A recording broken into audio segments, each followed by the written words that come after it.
Hello guys, welcome to my physical classes में आपका बहुत बहुत स्वागत है। आज हम आपको संक्रमण रोग से बचाव व नियंत्रण के बारे में अध्ययन करेंगे। मतलब बीमारी से कैसे बचा जा सकता है या उसको कंट्रोल करने के कौन कौन से उपाय हैं। फर्स्ट, स्वास्थ्य विभाग को सूचना देना, मतलब हेल्थ डिपार्टमेंट को सूचना देना। यदि कोई व्यक्ति इस प्रकार के रोग का शिकार हो जाता है तो उसके आसपास के या उसके घर के व्यक्तियों का नैतिक कर्तव्य बन जाता है कि वह इस बात की सूचना जल्दी से जल्दी विभाग को दे ताकि वह बीमारी कहीं और न फैल सके। सेकंड, बीमार व्यक्ति को अलग रखना। जो व्यक्ति रोग का शिकार होता है उसे घर के शेष व्यक्तियों से अलग रखना चाहिए। ऐसा व्यक्तियों को अलग कमरे में रखना चाहिए जिससे कम से कम व्यक्तियों का उसके संपर्क हो सके। केवल एक या दो व्यक्ति ही उसकी देखभाल के लिए होने चाहिए। टीकाकरण। कुछ संक्रमण रोग इस प्रकार के होते हैं जिनका टीकाकरण कराने से ये रोग नहीं होते, क्योंकि व्यक्ति में प्रतिरोधक क्षमता बढ़ जाती है और ऐसी बीमारियों का प्रभाव नहीं होता, जैसे पोलियो, हैजा, चेचक, टाइफाइड और डिप्थीरिया आदि। ये टीके समय समय पर लगवाते रहना चाहिए। मतलब टीकाकरण से क्या होता है, कुछ टीके ऐसे होते हैं ना जिससे हमारी क्या होता है, इम्यूनिटी सिस्टम बढ़ जाती है और हम आगे जो है ना बीमार भी नहीं हो पाते। कुछ बीमारी ऐसी होती है। फोर्थ, व्यक्तिगत सफाई। व्यक्तिगत सफाई के लिए दैनिक काम विशेष ध्यान भी करने पड़ते हैं, जैसे शौच करने के बाद हाथ सफाई से अच्छे प्रकार से हाथ साफ करने चाहिए। प्रतिदिन ठीक प्रकार नहाना चाहिए। समय समय पर नाखून काटते रहना चाहिए। भोजन करने से पहले हाथ साफ कर लेना चाहिए। फिफ्थ, धुएं से कीटाणु रहित करना।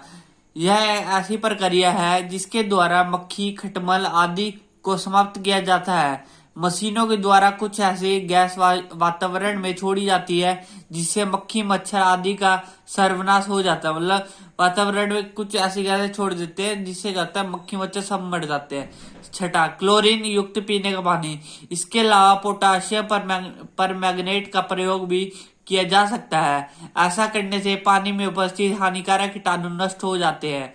सातवां, आस पड़ोस की सफाई व्यवस्था। यदि आस पड़ोस गंदगी हो या पानी जमा हो तो संक्रमण रोग अधिक फैलते हैं। इसलिए आसपास में सफाई की व्यवस्था अच्छी होनी चाहिए। आठवां, रोगाणुओं का नाश करना।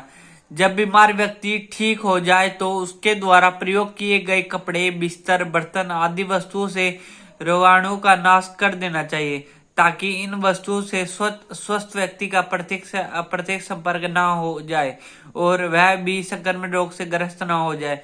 इसमें यह है भाई, अगर कोई पर्सन बीमार हो जाता है और उसके बाद वो जो ठीक हो जाता है, उसके जो कपड़े, बिस्तर, बर्तन जो होते हैं ना वो अलग कर देने चाहिए, जिससे क्या होता है, जो स्वस्थ व्यक्ति भी है ना वो भी बीमार ना हो जाए और डायरेक्ट या इनडायरेक्ट उनके संपर्क में ना आ जाए उसके। अब सामान्य रोग के बारे में अध्ययन करेंगे। फर्स्ट है आंतरिक ज्वर, टाइफाइड। इसे मोतीझारा व मियादी बुखार भी कहा जाता है।